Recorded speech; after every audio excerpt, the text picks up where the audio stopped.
सत्संतान शुभला प्राप्त्यर्थम आयुरारोग्य ऐश्वर्याभिवृद्ध्यर्थम नवग्रह देवता वरप्रसाद सिद्ध्यर्थम इष्टकाम्यार्थ सिद्ध्यर्थम अस्मिन् श्री युगादि पर्वदिने विश्वावस नाम संवत्सरे युगादि पर्वदिने पंचांग श्रवण देवताभ्यो नमः ध्यायामि ध्यानं समर्पयामि आवाहयामि आसनं समर्पयामि अंदर आवाहयामि आसनं समर्पयामि पादयोः पाद्यं समर्पयामि हस्तयोः अर्घ्यं समर्पयामि मुखे आचमनीयं समर्पयामि उपचारिक स्नानं वस्त्रं यज्ञोपवीतं गन्धान् पुष्पाक्षतान् समर्पयामि सद्गुरुश्री श्री पंचांग श्रवण देवताभ्यो नमः ध्यान आवाहनादि षोडशोपचार पूजां करिष्येत् ओम सर्वमंगल मांगल्ये शिवे सर्वार्थसाधिके शरण्ये त्र्यंबके देवी लक्ष्मी नारायणी नमोस्तुते ओम सर्वमंगल मांगल्ये शिवे सर्वार्थसाधिके शरण्ये त्र्यंबके देवी लक्ष्मी नारायणी नमोस्तुते అయ్యా అందరూ కూడా వినండి ఇక్కడికి వచ్చిన వాళ్ళకందరికీ వింటున్న వాళ్ళకందరికీ సంవత్సరాలను కూడా ప్రజలకు నూతన సంవత్సరము ఉగాది విశ్వావసనామ సంవత్సర శుభాకాంక్షలు నిన్నటి వరకు క్రోధినామ సంవత్సరం ఉండేది ఈ మన తెలుగు సంవత్సరాలు 60 ఉంటాయన్నమాట 60లో ప్రభవ విభవ శుక్ల బ్రహ్మముత ప్రజాపతి ఆమీల ఈ రకంగా 60 సంవత్సరాల్లో ఇది 39వ సంవత్సరం ఈ సంవత్సరం యొక్క పేరును ఒకసారి అందరూ కూడా నోటిగా పలకండి శ్రీ విశ్వావసు నామ సంవత్సరము శ్రీ విశ్వావసు నామ సంవత్సరము ఈ విశ్వావసు నామ సంవత్సర ప్రారంభ సమయంలో ఉగాది పర్వదిన సమయంలో పంచాంగ శ్రవణం చేయడము ఉగాది పర్వదిన సందర్భంగా మన భారతీయ సాంప్రదాయము ఆచారము ఈ పంచాంగ శ్రవణం వలన అనేకమైనటువంటి మంచి ఫలితాలు కలుగుతాయి శ్రీ కళ్యాణ గుణావహం విపుహరం दुष्स्वप्न दोषापहं गंगा स्नान विशेष पुण्य फलदं गोदान तुल्यं नृणाम् आयुर्वृद्धिदमुत्तमं शुभकरं संतान संपत्प्रदं नाना कर्म सुसाधनं समुचितं पंचांगमाकर्ण्यताम् పంచాంగము అనగా తిథి వారము నక్షత్రము యోగము కరణము ఈ ఐదింటిని పంచాంగములు అంటారు మనము ఏ శుభకార్యం చేసినా తిథి వారము నక్షత్రము వాటిని చూసి ఆలోచించి మనము ముహూర్తాన్ని శుభముహూర్తాన్ని నిర్ణయించుకుంటాం దానివలన మనము చేపట్టిన కార్యక్రమము నిర్విజయంగా నిర్విఘ్నంగా కొనసాగుతుందని మన నమ్మకం ఈ పంచాంగ శ్రవణం వలన శ్రీ కళ్యాణ గుణాలు కళ్యాణము అంటే శుభము మంచి గుణాలు కలుగుతాయి మనలో ఉన్నటువంటి చెడు గుణాలు తొలగిపోతాయి రిపుహరము రిపులు అనగా శత్రువులు మన శత్రువులు నశింపబడతారు దుస్వప్న స్వప్నాలు అంటే కలలు చెడు కలల వల్ల కలిగేటువంటి ఫలితము నివారించబడుతుంది గంగా స్నాన ఫలం గంగాలో స్నానం చేసినటువంటి విశేష పుణ్యఫలము పంచాంగ శ్రవణం వలన కలుగుతుంది మనం మొన్న కుంభమేళాలో కొంతమంది వెళ్ళినారు ఆ వెళ్ళిన వాళ్ళు కూడా ఈ పంచాంగ శ్రవణం వలన గంగా స్నాన విశేష పుణ్య ఫలకం గంగా నదిలో స్నానం చేసినటువంటి కలుగుతుందని పెద్దవాళ్ళు చెప్పారు గోదాన తుల్యం గోవును దానమిచ్చినటువంటి శుభ ఫలితము పంచాంగ శ్రవణం వలన కలుగుతుంది ఆయుర్ వృద్ధికం ఉత్తమం మన ఆయుష్ పెరుగుతుంది ఇది చాలా ఉత్తమమైనటువంటిది శుభకరమైనటువంటిది సంతానమును కలిగించేటువంటిది నానా కర్మ సుసాధనం మనం చేపట్టినటువంటి అన్ని శుభకర్మలు మంచిగా సాధ్యమయ్యేటటువంటి సముచితమైనటువంటి ఈ పంచాంగ శ్రవణం చేయడం వలన అనేకమైనటువంటి శుభ ఫలితాలు కలుగుతున్నాయి ఈ విశ్వావస నామ సంవత్సరం యొక్క ఫలితాంశము ఈ ప్రకారంగా ఉంటున్నది శ్రీ కళ్యాణ గుణావహం విపుహరం దుస్వప్న దోషాపహం గంగా స్నాన విశేష పుణ్య ఫలదం గోదాన తుల్యం నృణాం ఆయుర్వృద్ధిదముత్తమం శుభకరం సంతాన సంపత్ప్రదం నానా కర్మ సుసాధనం సముచితం పంచాంగ పంచాంగమాతరిణ్యతాం స్వస్తి శ్రీ విశ్వావసునామ సంవత్సర పంచాంగ ఫలితాంశం జ్ఞానానందమయం దేవం నిర్మలస్ఫటికాకృతిం ఆధారం సర్వవిద్యానాం హయగ్రీవముపాస్మహే బాలార్కకోటి ద్వితిమప్రమేయం బాలేందురేఖా కలితోత్తమాంగం భ్రమద్విరేఫావృత గండభాగం భజే భవానీ తనయం గణేశం. స్వస్తి శ్రీ చాంద్రమాన శ్రీ విశ్వావసు నామ సంవత్సర రాజాది నవనాయకాః. రాజు రవి, మంత్రి చంద్రుడు, సైన్యాధిపతి రవి, సస్యాధిపతి గురువు, ధాన్యాధిపతి కుజుడు, అర్ఘ్యాధిపతి రవి, మేఘాధిపతి రవి, రసాధిపతి శని, నీరసాధిపతి బుధుడు. అంటే ఈ సంవత్సరము ఆదివారంతో మొదలవుతుంది కాబట్టి ఆదివారానికి అధిపతి సూర్యుడు. సూర్యుడు ఈ విశ్వావసునామ సంవత్సరానికి రాజుగా ఉన్నాడు. చంద్రుడు మంత్రిగా ఉన్నాడు. సేనాధిపతి సూర్యుడే. పంటలపైన అధిపతి గురువు ఉన్నాడు. ధాన్యాధిపతి కుజుడు, అర్ఘ్యాధిపతి సూర్యుడు, మేఘాధిపతి సూర్యుడే, రసాధిపతి శని, నీరసాధిపతి బుధుడు. అంటే రాజు సూర్యుడు కావటం మూలంగా రాజులంతా ప్రజలను పాలించే వాళ్ళు పరాక్రమవంతులుగా ఉంటారు ఈ సంవత్సరం. మంత్రి చంద్రుడు కావటం మూలంగా ప్రజలకు పాలకులకు సుఖశాంతులను శాంతిని ప్రసాదిస్తాడు చంద్రుడు.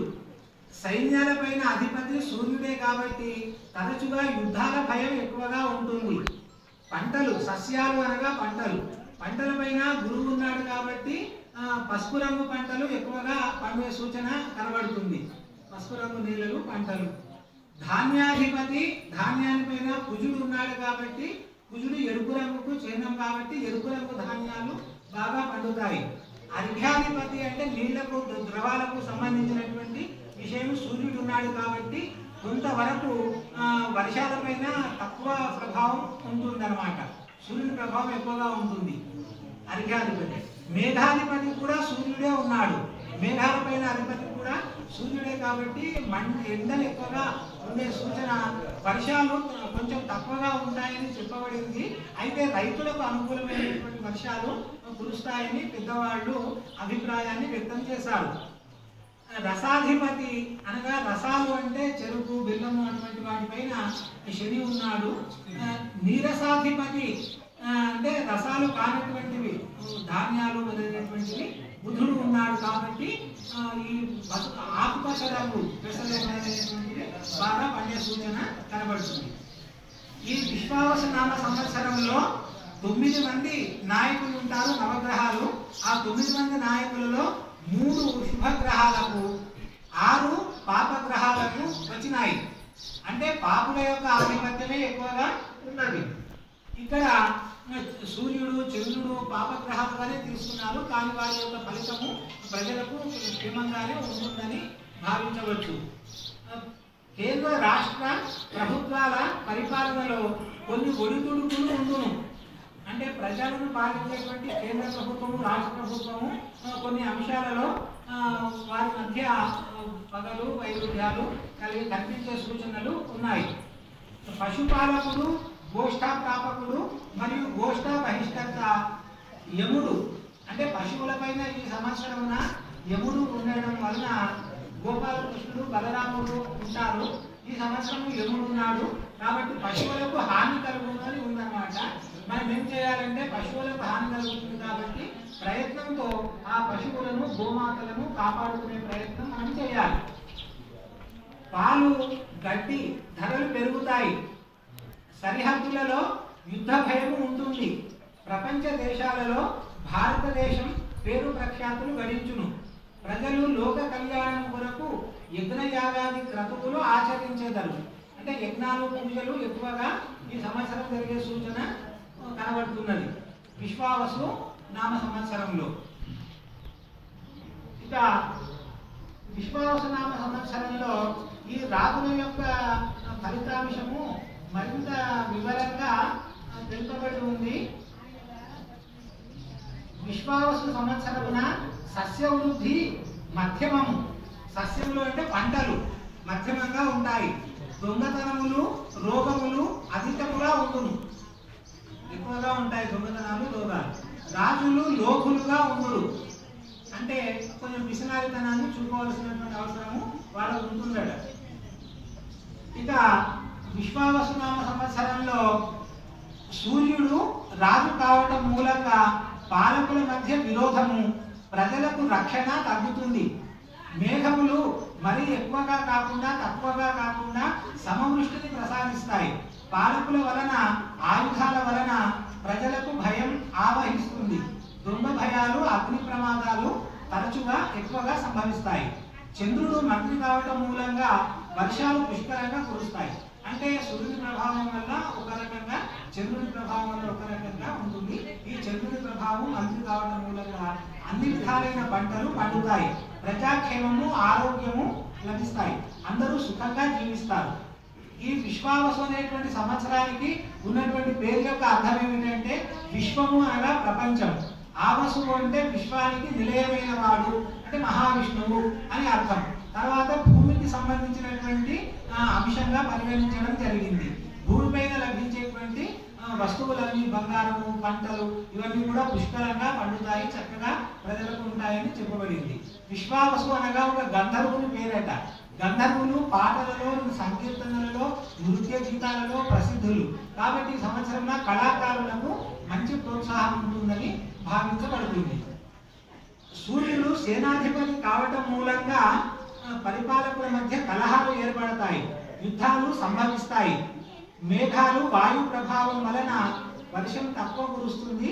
ఎర్రని వర్ణం గల ధాన్యాలు పుష్కలంగా పండుతాయి. సూర్యుడి ప్రభావం మూలంగా ఎరుపు రంగు పంటలు, ఎరుపు రంగు భూములు. గురువు సస్యాధిపతి కావటం మూలంగా వ్యవలు గోధుమలు శనగలు బాగా పండుతాయి. పసుపు రంగు నేలలు బాగా సారవంతములై పుష్కలముగా పంటలిస్తాయి. గురువు ప్రభావం పంటలపైన మంచి శుభుడైనటువంటి నాయకుడే ఉన్నాడు కాబట్టి రైతులకు అనుకూలంగా ఉంటుంది. కుజుడు ధాన్యాధిపతి కావటం మూలంగా ముళ్ళు గల ధాన్యాలు వరి ఎవలు రాగులు మొదలైనవి, జొన్నలు సజ్జలు మొదలైనటువంటి ధాన్యాలు బాగా పండుతాయి. ఎర్రమట్టి భూములు సంపూర్ణ ఫలితాన్ని ఇస్తాయి. సూర్యుడు అర్ఘ్యాధిపతి కావటం మూలంగా ప్రజలకు అందుబాటులో ధరలు ఉంటాయి. వర్షము సాధారణంగా ఉంటుంది. ప్రజలకు ఆకలి సంబంధ రోగాలు కలుగుతాయి. పరిపాలకులు కలహాలలో చిక్కుకుంటారు. సూర్యుడు మేఘాధిపతి కావటం మూలంగా ప్రజలు భయంతో ఉంటారు. వర్షాలు ఖండఖండాలుగా అప్పుడప్పుడు కురుస్తాయి.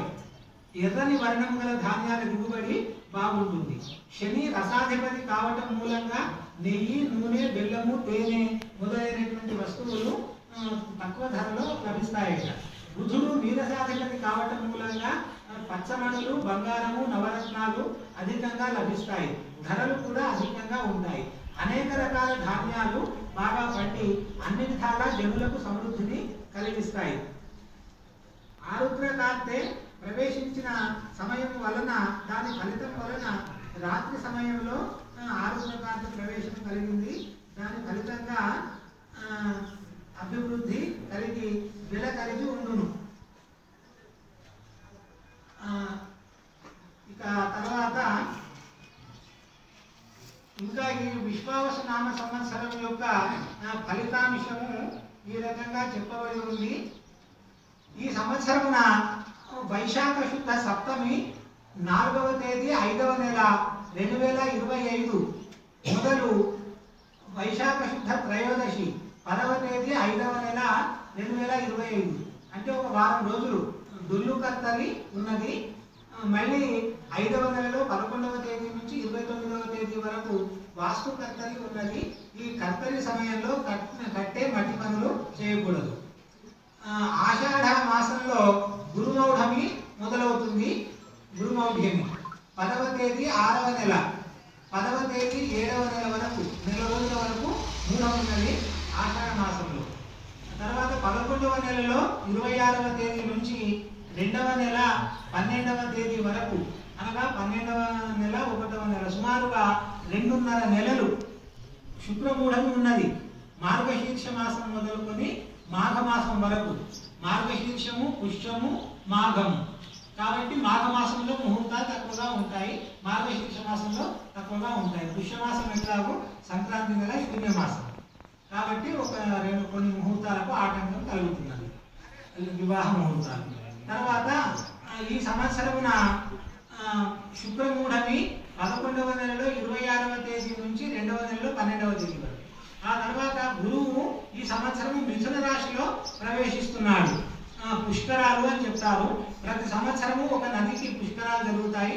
పుష్కరము అంటే ఆ నదిలో ఒక దేవుడు అక్కడ ప్రతి సంవత్సరము మనకు ప్రత్యక్షమిస్తాడు. కాబట్టి ఆ సమయంలో ఆ నదిలో స్నానం చేయడం వలన పుష్కర దేవతల యొక్క అనుగ్రహాన్ని పొందవచ్చు.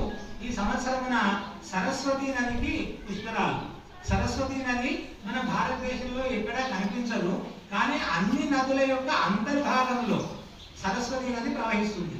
పూర్వకాలంలో కనిపించిన సరస్వతి నది హిమాలయాలను జన్మించిన తర్వాత అటు పాకిస్తాన్ వైపుగా ప్రవహిస్తుంది అనమాట. మన భారతదేశంలో అంతర్లీనంగా ఎక్కడైతే రెండు నదులు కలుసుకుంటాయో అక్కడ త్రివేణి సంగమం ఏర్పడుతుంది. అంతర్లీనంగా సరస్వతి నది ఉంటుంది అని చెప్తారనమాట. ఆ సరస్వతి నదికి పుష్కరాలు. తర్వాత ఈ సంవత్సరము 2 తూముల వర్షము, 3 తూముల గాలి కలిగి ఉన్నాయి. కురిసే వర్షంలో 9 భాగాలు పర్వతాలపైన, 9 భాగాలు సముద్రాలపైన, 2 భాగాలు జనుల ఆవాసాలపైన కురుస్తుందని చెప్పబడి ఉన్నది. ఇక ఈ సంవత్సరమున గురువు వక్ర సంచారం చేస్తున్నాడు. వక్ర సంచారం అంటే మామూలుగా గురువు ఎప్పుడైనా ఒక సంవత్సరం రోజులు ఒక రాశిలో ఉంటాడు. ఇప్పుడు వృషభ రాశిలో ఉన్నాడు. మిథున రాశిలోకి ప్రవేశిస్తాడు ఇంకొక 2 నెలల తర్వాత, మే నెలలో 14వ తేదీ నుంచి. అయితే ఈ 15 మే పుష్కరాల సమయం నుంచి గురువు వృషభ రాశి నుంచి మిథున రాశిలోకి వెళ్తున్నాడు.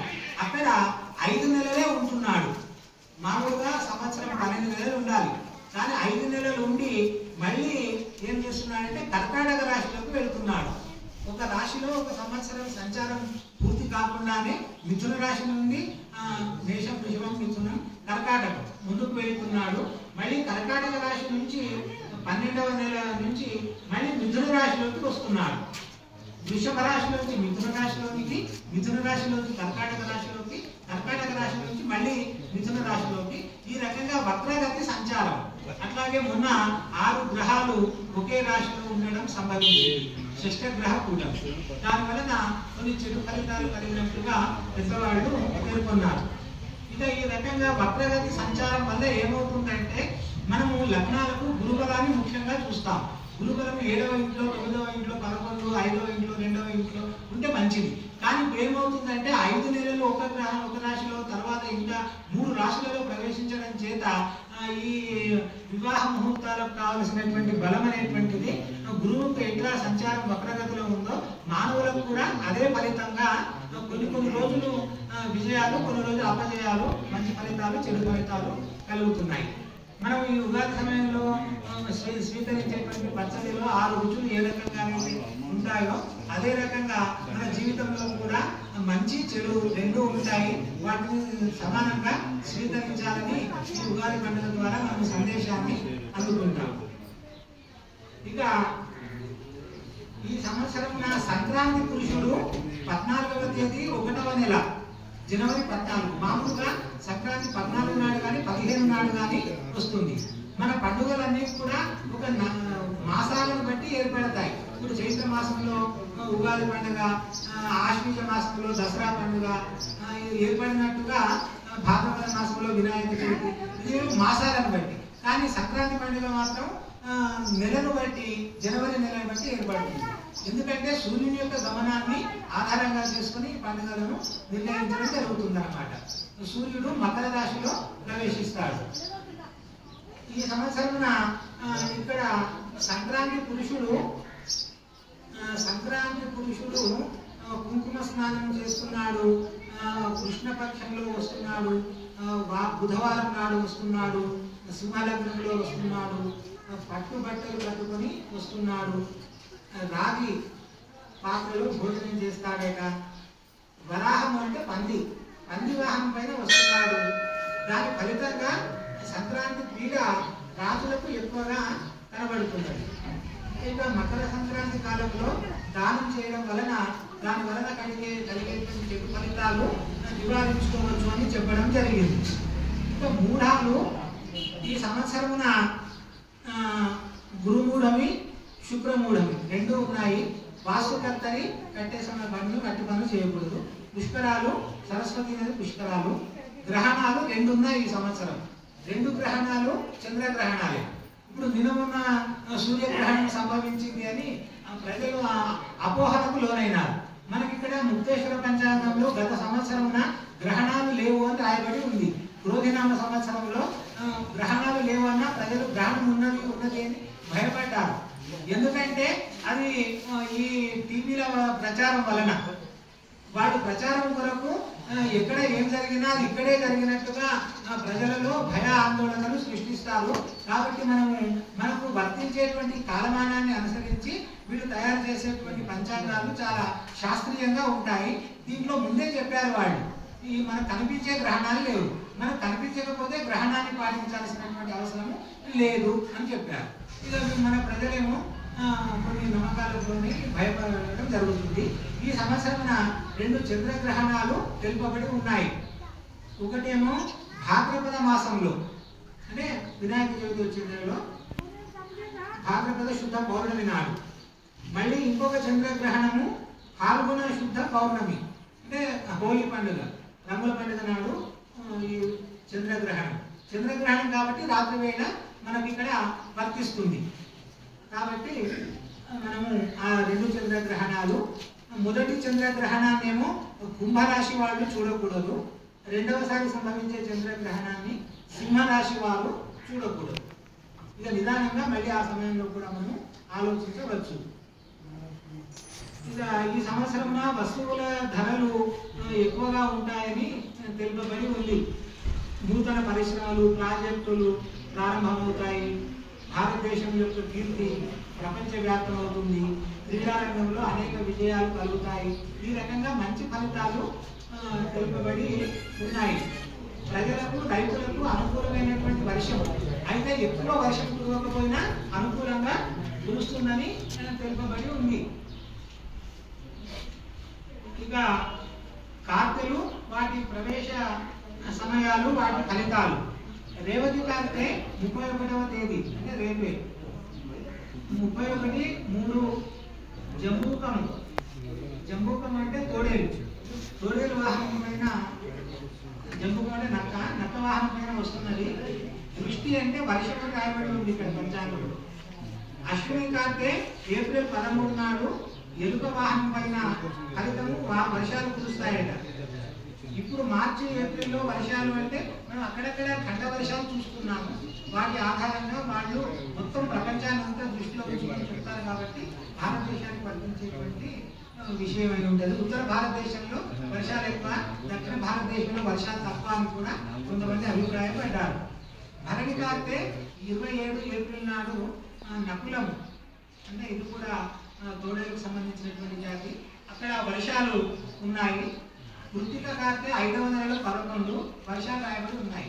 ఈ సంవత్సరంలో వరుసగా 4 కార్తెలలో మార్చి, ఏప్రిల్, మే నెలలో వర్షాలు రాయబడి ఉన్నాయి. అంటే ముందుగానే వర్షాకాలం మొదలవుతుంది అన్నట్టుగా చెప్పడం జరిగింది. కానీ రోహిణి కార్తెలో గాడిద వాహనం పైన వస్తున్నది. ఎండలు, దాహకం అంటే మంటలు ఎక్కువగా ఉంటాయి, మండే ఎండలు. మృగశిర కార్తె కూడా దాహకమే, కప్పవాహనం పైన ఉంది. మామూలుగా కప్పవాహనం పైన వర్షాలు పడాలి, కానీ ఇక్కడ ఫలితం ఏం రాశారంటే దాహకం అంటే వర్షాలు కొన్ని చోట్ల పడవు, కొన్ని చోట్ల పడతాయి. తర్వాత ఆరుడ కార్తె దృష్టి, మూషికం, ఎలుక వాహనం పైన ఉన్నది. తర్వాత మంచి వర్షాలు జూన్ నెలలో పడతాయి. పునర్వసు కార్తె జూలై నెలలో మంచి వర్షాలు ఉన్నాయి. అయితే జూన్, జూలై నెలలు రైతులకు అనుకూలమైనటువంటి కాలము. అక్కడ అవసరమైనటువంటి సమయంలో మంచి వర్షాలు పడేటువంటి సూచన తెలుపబడి ఉన్నది. పుష్యమి కార్తె చక్రవాకం అంటే ఇది ఒక పక్షి అన్నమాట. ఆ పక్షి వాహనమైన వస్తుంది కాబట్టి దాహకం అంటే ఎండలు ఎక్కువగా ఉన్నాయి. ఆశ్లేష కార్తెలో కూడా వర్షాలు లేవు. మఘ పుష్ప ఉత్తర కార్తెల్లో వరుసగా వర్షాలు రాయబడి ఉన్నాయి. ఆశ్లేష మఘ పుష్ప ఉత్తర. తర్వాత హస్త కార్తెలో ఎండలు. ఈ రకంగా మళ్ళీ అక్టోబర్ నెలలో చిత్తా స్వాతి కార్తెల్లో వర్షం రాయబడి ఉంది. మొత్తానికి అయితే అక్కడక్కడ వర్షాలు రాయబడి ఉన్నాయి. రైతులకు అనుకూలంగా వర్షాలు కురవాలని, అందరూ సంతోషంగా ఉండాలని కోరుకుందాం.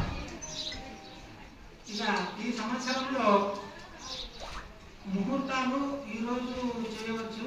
ఈరోజు చేయనటువంటి వాళ్లకు, ఒకవేళ అనుకూలం కానటువంటి వాళ్లకు 30వ తేదీ తర్వాత పాడ్యమి, సోమవారం, ద్వితీయ, మంగళవారం, బుధవారం, చవితి, గురువారం పంచమి, లక్ష్మీ పంచమి బుధవారం ఉన్నది. 2వ తేదీ నాడు ముహూర్తాలు చేయవచ్చు అందరూ. ఈరోజు చేయకపోతే ఈరోజు చేస్తే 3.5 ముహూర్తాలు మంచివన్నమాట. 3.5 ముహూర్తాలు ఉగాది మీకు ఏది ఈ వారం చేయొచ్చు. ఒకవేళ చేయకపోతే 2వ తేదీ బుధవారం మంచిగా ఉంటుంది. ఇక తర్వాత ఈ సంవత్సరం ఆదాయ వ్యయాలు, పూజలు, వాటి ఫలితాలు ఈ రకంగా ఉన్నాయి.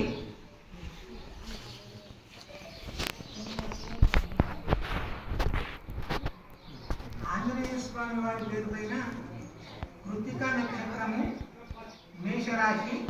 మేషరాశి వాళ్ళకు 2 ఆదాయము, 14 ఖర్చు, పూజలు లేవు. రాముడు కూడా రా అక్షరం మీద చిత్తా నక్షత్రము, తులారాశి. తులారాశి వారికి 11 ఆదాయము, 5 ఖర్చు. అంటే మొత్తం 3 మీద 11 ఆదాయము, 5 ఖర్చు. ఒక పూజ ఉన్నది.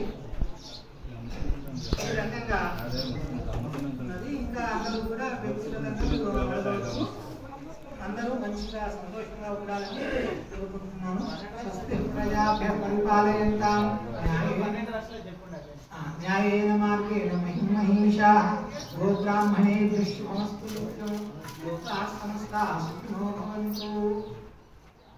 అయ్యా, ఇక 12 రాశుల వాళ్ళు అంటే మరి మీరు మేషరాశి, అశ్విని నక్షత్రము, భరణి నక్షత్రము, కృత్తికా నక్షత్రంలో 1వ పాదం. ఈ మేషరాశి వాళ్లకు ఆదాయము 2, ఖర్చు 14, రాజపూజ్యత 5, అగౌరవం 7. పూజలు మేషరాశి వాళ్లకు ఒక పూజ ఉన్నది. ఈ మేషరాశి వాళ్లకు ఇప్పుడు ప్రస్తుతానికి అయితే గురువు 2వ ఇంట్లో ఉన్నాడు. వాళ్ళకు మంచి ఫలితాలు కలుగుతాయి. ఇక తర్వాత సంవత్సరం అంతా కూడా మిశ్రమంగా ఉంటుంది. శని ఫలితంగా మంచి ధనలాభము, సంతోషము, ఆరోగ్యం. రాహు ఫలితంగా అశుభ ఫలితాలు కలుగుతున్నాయి. కేతువు వలన మంచి ఫలితాలు కలుగుతున్నాయి. ఇక వృషభ రాశి, కృత్తికా నక్షత్రం 3 పాదాలు, రోహిణి, మృగశిర 2 పాదాలు. దీనికి 11 ఆదాయము, 5 ఖర్చు. వృషభ రాశి వాళ్లకు 11 ఆదాయము, 5 ఖర్చు, 2 పూజలు తెలుపబడి ఉన్నాయి. ఈ పూజలు ఉంటే దేవాలయాలు, పుణ్యక్షేత్రాల సందర్శనం చేసుకోవాలి. కొంచెం ఆరోగ్యం విషయంలో జాగ్రత్తగా ఉండాలి. వృషభ రాశి వాళ్లకు 1వ ఇంట్లో గురువు ఉండడం వలన కొన్ని మిశ్రమమైన ఫలితాలు, అనారోగ్య సూచనలు ఉన్నాయి. మిథున రాశి వాళ్లకు 14 ఆదాయము, 2 ఖర్చు. తర్వాత మిథున రాశి వారికి 14 ఆదాయము, 2 ఖర్చు, పూజలు లేవు కాబట్టి మంచిగా ఉన్నది. కర్కాటక రాశి వాళ్లకు 8 ఆదాయము, 2 ఖర్చు, 1 పూజ. సింహరాశి వాళ్లకు 11 ఆదాయము, 11 ఖర్చు, 1 పూజ. కన్యా రాశి వారికి 14 ఆదాయము, 2 ఖర్చు, 1 పూజ. తులారాశి వాళ్లకు 11 ఆదాయము, 5 ఖర్చు, 1 పూజ లేవు.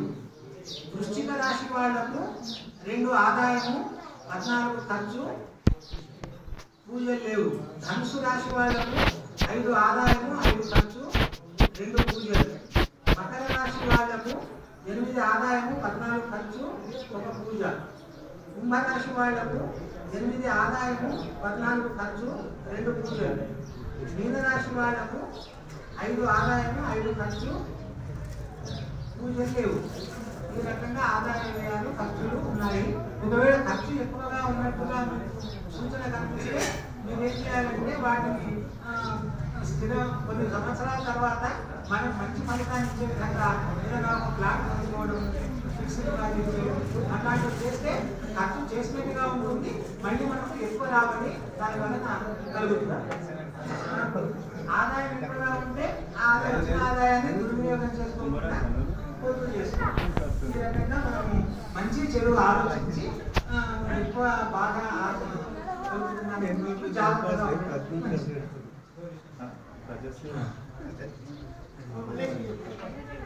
మల్లేశది మఖా నక్షత్రము సింహరాశి అవుతుంది. మఖా నక్షత్రం వాళ్ళకు 11 ఆదాయము 11 ఖర్చు పూజలు లేవు. ఒక పూజ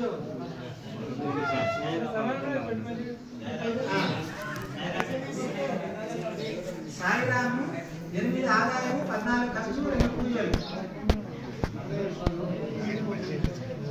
మనోవాంఛ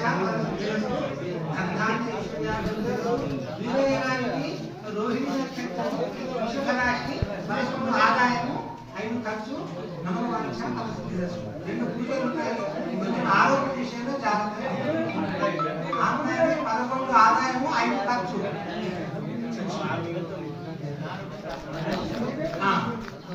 పద్మమ్మ కన్యా రాశి అవుతుంది. ఉత్తరా నక్షత్రము 14 ఆదాయము 2 ఖర్చు పూజలు లేవు.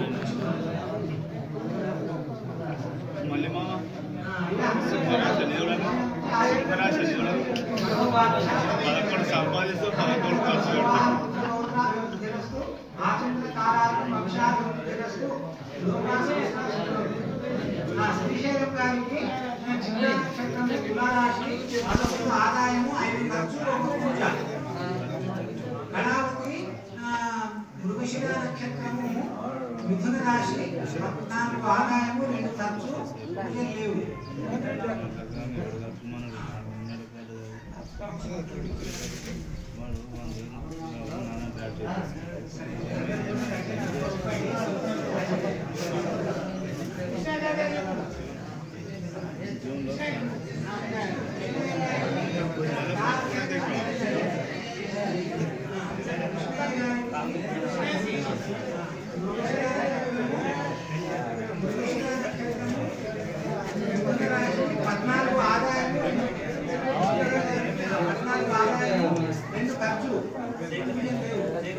శేఖర్ది మీనరాశి 5 ఆదాయము 5 ఖర్చు పూజలు లేవు.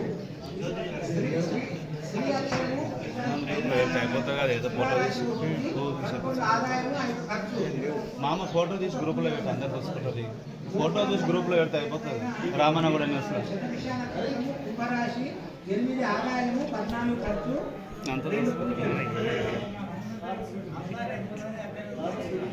ఎల్లయ్య కృతికా నక్షత్రము వృషభ రాశి 11 ఆదాయము 5 ఖర్చు లేవు. ఇతరయ్య పేరు పైన 11 ఆదాయము 5 ఖర్చు 2 పూజలు.